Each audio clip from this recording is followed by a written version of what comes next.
A huge amount of it does boil down to personal responsibility. I think that's the message Yeah, that's really coming through there for me as you speak. Instead of it worrying is. about what other You're people are right on the doing money or there, John. It is. It's actually saying, this is my life. And I've been empowered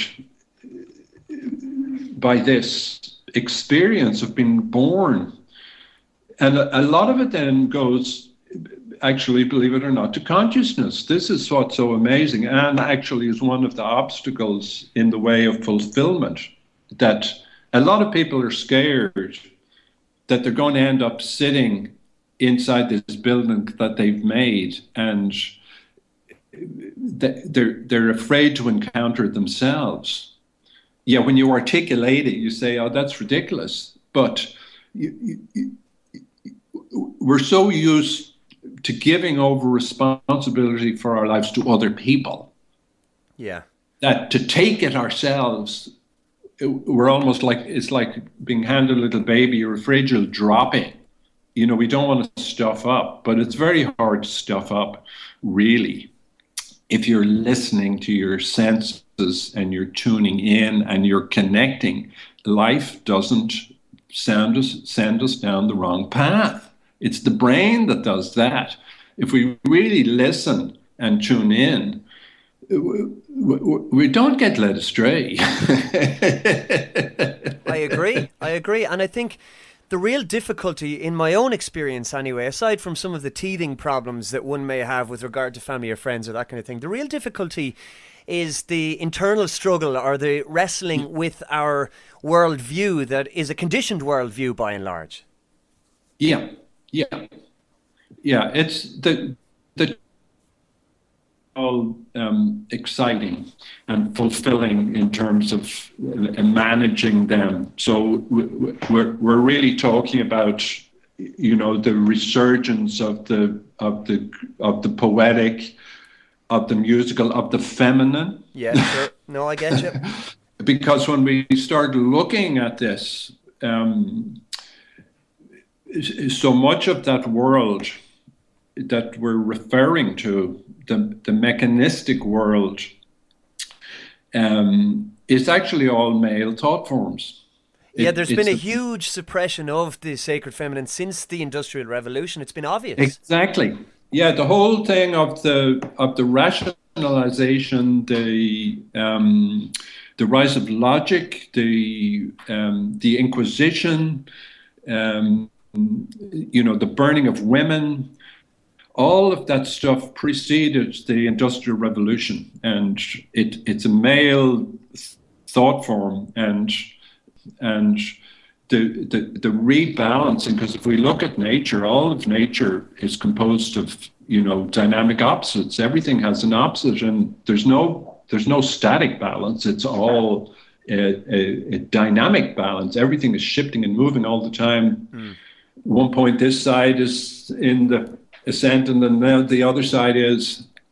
But the marginalization of women has just left this preponderance of male energy in the world, and it ain't very pretty.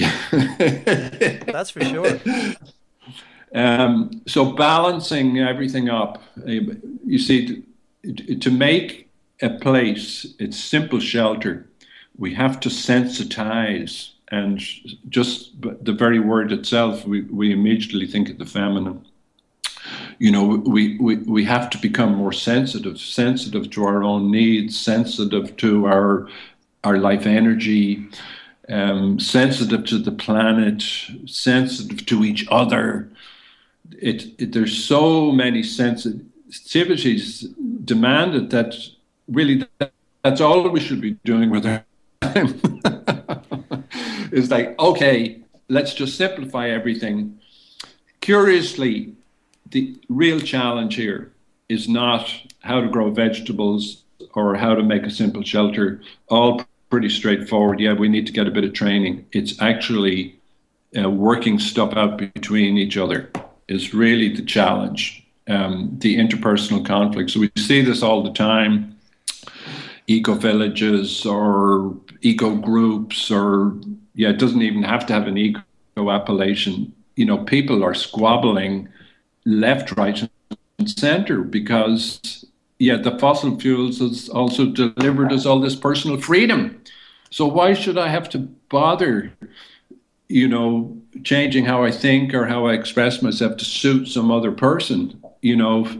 I won't use foul language, but everybody wants to be able to just do whatever they want when they want. Yeah. Yeah, fine. Give it a go. Great. But when it comes down to it, you want to connect with other people. And am I willing to relinquish some of my personal territory in order to have a deep connection with other people? Yes, I am. Because being isolated ain't all that much fun. Yeah, it's fine when you're connected in, but I want to interact with people. I want to be stimulated. I want to play music with people. I want to, read my poetry, or I want to hear someone else's. I want the stimulus and the buzz of connecting in a deep way with other people. Yeah, I don't necessarily want to live with them, but I want to be able to get together with them. Yeah. And have a good time. And you see, that's one of the things that I think a lot of people, certainly in my conversations with them when I'm discussing this kind of thing over the last number of years, that's one of the fears, the great fears of people, is that you become an island, and an alternative lifestyle means you have to go and live in a cabin in the woods. But we're not talking about that. We're talking about taking the best bits from different lifestyles that suit the individual best. And if you're an individual who needs personal contact, I believe we all do, but if you're somebody who needs a lot of that, what you're talking about is not to the exclusion of that. It's to include it into a kind of a holistic lifestyle that suits you, and not anybody else in particular, but you. It's like, oh my God, how did we miss this one? Largely because the topic of housing and the looking at it in a deeper way isn't, all people can talk about in terms of houses is where is it located, how much is it worth, how many bedrooms does it have, does it make you happy? There's no exploration of the invisible parts of it at all. So it's like we've been completely blinded to this housing thing. And the curious thing is there's no school of house design. Yeah, people imagine it's a responsibility of architects, but it isn't. It never was. Architects were always, the king, the pharaoh, whatever. The big job is where the money is. The housing they'll do, for the client that wants to build 20 factories or open 20 shops, we'll do your house, but they don't like it because it involves people's lives. Whereas a hotel, it doesn't matter. You just have to make the doors and the beds the right size for the average person. You don't have to take life into account, which is what you have to do when you design a house. So as soon as people stop making their own houses, the knowledge of how to do it disappeared because you learned it from your uncle, you learned it from your community.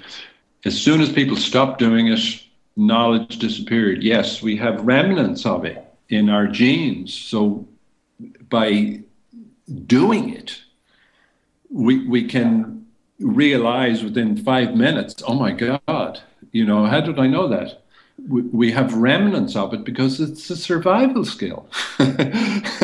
So we know how to do it. It's not an issue. The issue really is taking, like you said, responsibility for our lives. And that is the most exciting thing. You go, oh my God, who am I?